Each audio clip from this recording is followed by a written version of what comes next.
નમસ્કાર મિત્રો, આસ્થા ખેતીકા રાસ્તામાં તમારું સ્વાગત છે। મિત્રો, આજે આપણે વાત કરવી છે ડુંગળીની અને ડુંગળીના ધરુવાડિયામાં લાગતા રોગો વિશે। ખાસ કરીને અત્યારે મોટા ભાગે મિત્રો એવો પ્રશ્ન આવ્યો છે સતત વરસાદના કારણે કે ડુંગળીના ધરુવાડિયામાં અથવા તો ડુંગળીની રોપણી જેમાં કરી હોય એની અંદર બાફીઓ લાગી જાય। બાફીઓ અને વાયરસની વાત છે। તો મિત્રો, ખાસ એક ઓળખાણ આપણે એ કરવાની છે કે બાફીઓ વસ્તુ અલગ છે અને વાયરસ વસ્તુ અલગ છે।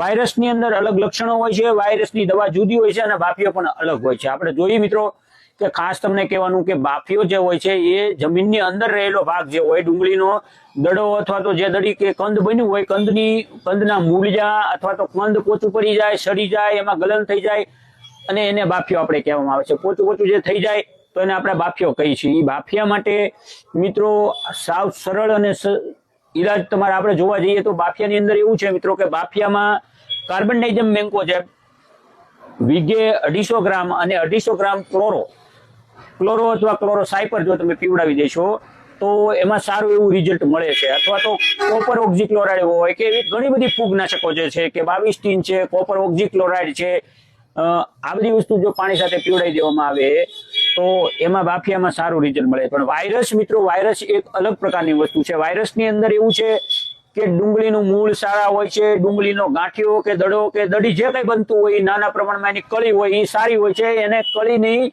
ગળું જ્યાં પડતું હોય છે ત્યાંથી ઉપર કડ પાંદડા સુધીનો ભાગ જે છે એ એનો લંબાઈ જતો હોય છે। પાંદડાનો ભાગ લાંબો થઈ જાય અને કડ ટૂંકમાં મોટી થઈ જાય, એની જે આપણે કડ કહીએ છીએ એ કડ મોટી થઈ જાય અને આમ વાંક વળવા મળે, ગૂંચળું વળવા મળે, એ વાયરસ હોય છે। વાયરસની અંદર મિત્રો આમ તો આવતો વાયરસ હોય, ક્યાંક તમારા રોપમાં કે ડુંગળીમાં ગામમાં પડ્યા હોય, થોડુંક હોય તો એની અંદર તમે કોઈ પણ સારવાર તમે કરી શકો છો। સ્ટેપ્રોસાયક્લિન જે આવે, સ્ટેપ્રોસાયક્લિન 6 ગ્રામની પડીકી આવે। અત્યારે એનું ખરેખર માપ તો શાકભાજીમાં યુઝ કરવા માટે એક પડીકીના 3 પંપ થતા, પણ આપણે અહીંયા આગળ એક પડીકીના 2 પંપ કરવાના અથવા તો એક પંપમાં એક પડીકી પણ નાખી શકાય છે।